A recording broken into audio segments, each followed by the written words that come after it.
Gentleman from Arizona who's been working on this issue nonstop. Congressman Biggs is recognized. Thanks, Mr. Chairman. Thank you for bringing this hearing here.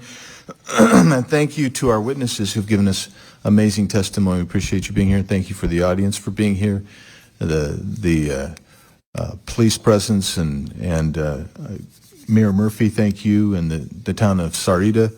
And then I see at the back of the room my old friend from the State Senate, Frank Antonori, and I would just advise the police, you might want to haul that guy out right now. Just saying. So earlier this week, we had a briefing, some of us did, with Chief Maudlin, who is the sector chief for this sector, the Tucson sector. And I want to give you some startling figures. So from 2018 to 2020, the encounters averaged 60,000 a year in this sector, in Tucson sector. They've been higher in 19 for sure.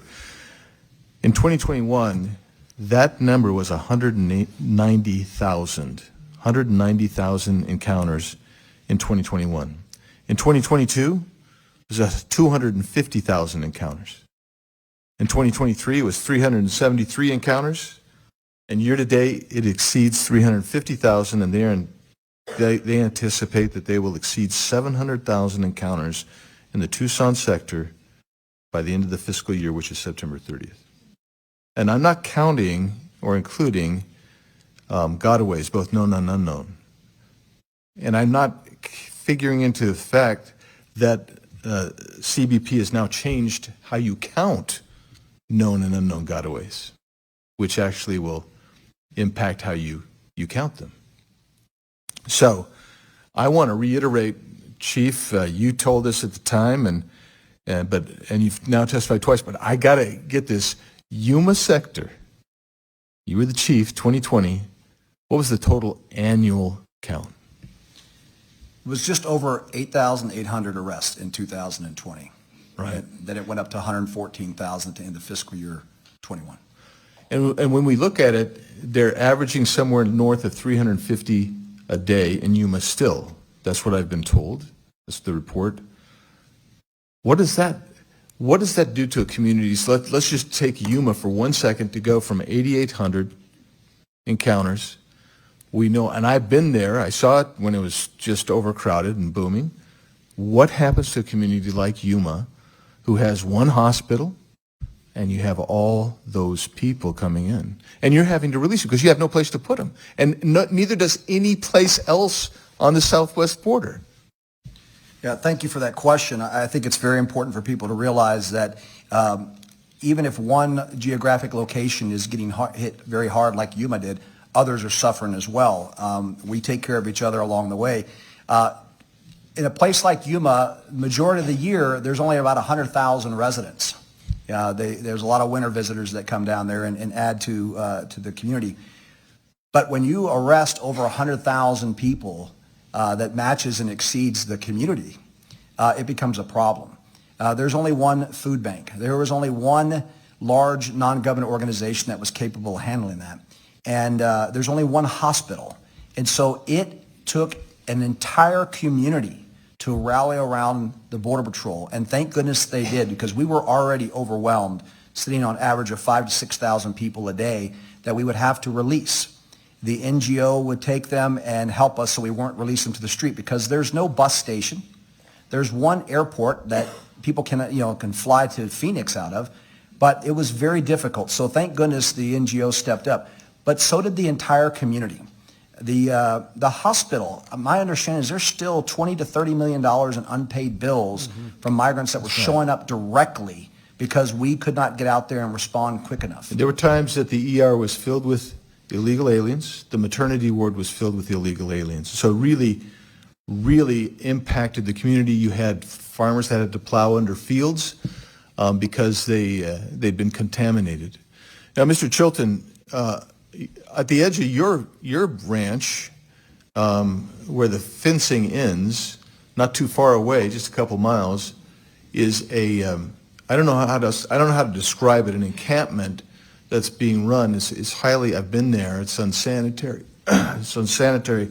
They're rolling people through there. how many people have come around that edge of your ranch and filtered through there? According to one Border Patrol officer, 5,640 people have come around the end of the wall on our ranch and through California Gulch, which is a huge gap. And they walk to the west to this migrant camp that you spoke of. 5,640 people in April alone. And they're moving people out, just so you understand, there might be 100, 150 there, and then Border Patrol will get to them, and they'll take them out, and then it's immediately filled back up, that encampment. You're correct. So I've talked to Border Patrol officers, and they've said, we used to be a security force, and now we're just glorified taxi drivers. So thanks for that, Mr. Chilton. And then Mr. Karchner, the high-speed chases and the Sabre force, I mean, we could talk about what Sheriff Daniels has done in Cochise County and how he's really tried to secure that county quite a bit. Tell us a little bit about the impact of the high-speed chases through the town of Sierra Vista. And then while you're thinking about that, I'll just tell you that I was down there once, and the high-speed chase had just ended in a fatal accident. So please tell us. As I stated in my statement, over a dozen deaths have occurred directly tied to these immigration or high-speed chases coming through. The sheriff has done a fabulous job of utilizing what resources we have to try and address it. We've brought in law enforcement partners from different parts of the state to help out with that. But they continue to happen as long as the cartel is going to continue to recruit these people. And like I said, anywhere from age 13 is the youngest that we've had.